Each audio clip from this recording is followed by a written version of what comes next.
আসছে শবে বরাতে মজার কোনো হালুয়া খুঁজছেন? ওই যে বলে না, হালকার ভিতর গর্জিয়াস, সহজের ভিতর মজাদার। তাহলে এই রেসিপিটা আপনার জন্য। আসসালামু আলাইকুম ভিউয়ার্স, সুইটস এন্ড বেকিং এ সবাইকে স্বাগত। আজকে আমি রাজকীয় স্বাদের একটা সুজির হালুয়া দেখাবো।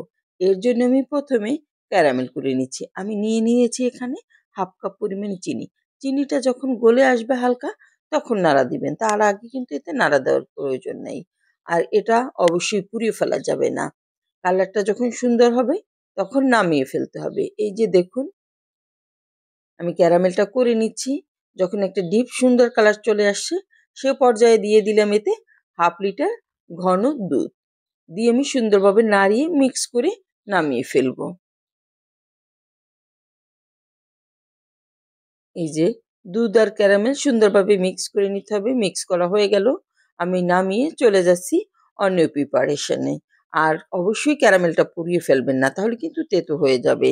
তারপর আবারও আমি এখানে ঘি দিয়ে দিচ্ছি কিছুটা পরিমাণে, এই 3 টেবিল চামচ পরিমাণে হবে। দিয়ে আমি এতে বাদাম ভেজে নেব। আমি এখানে 3 রকমের বাদাম নিয়েছি। কাঠবাদাম, কাজু বাদাম, আরও নিয়েছি পেস্তা বাদাম। পেস্তা বাদামটা আমি একটু খোসা ছাড়িয়ে নিয়েছি। আপনারা চাইলে খোসা সহও নিতে পারেন।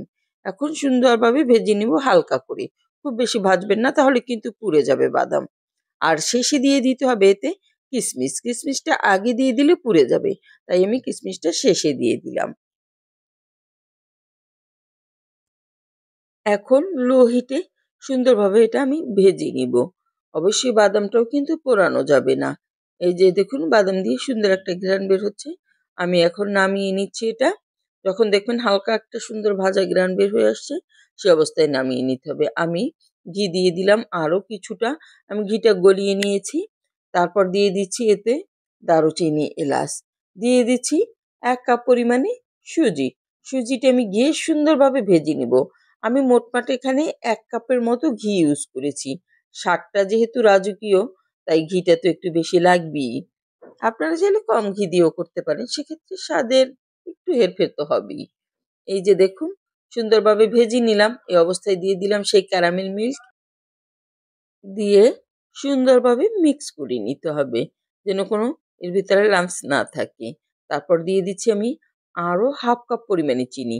চিনিটা আপনারা আপনাদের অবশ্যই স্বাদ মতো দিবেন। যে পরিমাণে চিনি খান সে অনুযায়ী দিয়ে দিতে হবে।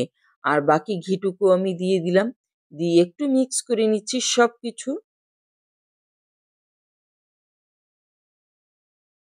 আর এটা অবশ্যই মিডিয়াম হিটে করতে হবে। আমি আরও কিছুটা ঘন দুধ দিয়ে দিলাম। এখানে মোটমাট আমি 600 ml এর মতো দুধ ইউজ করেছি।